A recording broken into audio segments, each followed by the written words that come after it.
NEET UG રદ નહીં થાય, કાઉન્સેલિંગ પણ ચાલુ જ રહેશે. Supreme court. ઉત્તર ત્રિપુરામાં ₹25 કરોડનું 2 કિલો હેરોઇન જપ્ત, પોલીસ કોન્સ્ટેબલ સહિત 2ની ધરપકડ. ઉત્તર પ્રદેશના પ્રયાગરાજમાં પારો 47 ડિગ્રી નજીક, 3 દિવસ લૂની રેડ એલર્ટ.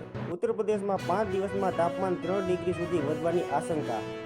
એનડીએ 3.0 અંગે એડીઆરનો અહેવાલ. કેન્દ્ર સરકારની નવી કેબિનેટના 71માંથી 70 પ્રધાનો કરોડપતિ. ભાગવત અમારા માટે પિતા તુલ્ય, કંઈ પણ કહી શકે. ભાજપના મંત્રી. ઘરમાં કોઈ મર્યાદા ચૂકે તો મોહનજીને બોલવાનો હક છે.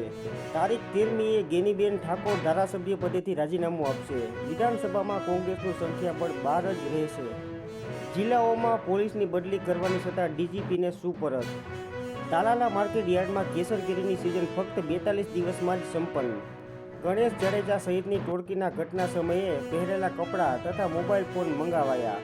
પોલીસ દ્વારા જેલમાં જઈ આરોપીઓની પૂછપરછ. કલેક્ટર આયુષ ઓકને સસ્પેન્ડ કરાયા. બાદ સુરત કલેક્ટર કચેરીમાં ફફડાટ. નિર્મલા સીતારામનની ફરી નાણાપ્રધાન તરીકે નિમણૂક કરાતા અગાઉની નીતિઓમાં સાતત્ય જળવાઈ રહેવાની એનાલિસ્ટોની પ્રબળ આશા. 3 રાજધાની રાખવાના જગનના નિર્ણયને પલટી નાખ્યો. માત્ર અમરાવતી જ આંધ્રની રાજધાની રહેશે. શપથ પહેલા નાયડુનો નિર્ણય. ચીનને આકરો જવાબ આપવા ભારત તિબેટના 30 સ્થળોના નામ બદલશે. ચીને અનેક વખત અરુણાચલના સ્થળોના નામ બદલ્યા છે. પીએમ મોદીની કથની અને કરણીમાં અંતર. વારાણસીથી પ્રિયંકા લડી હોત તો મોદી 2 થી 3 લાખ મતોથી હારી ગયા હોત. રાહુલ ગાંધી.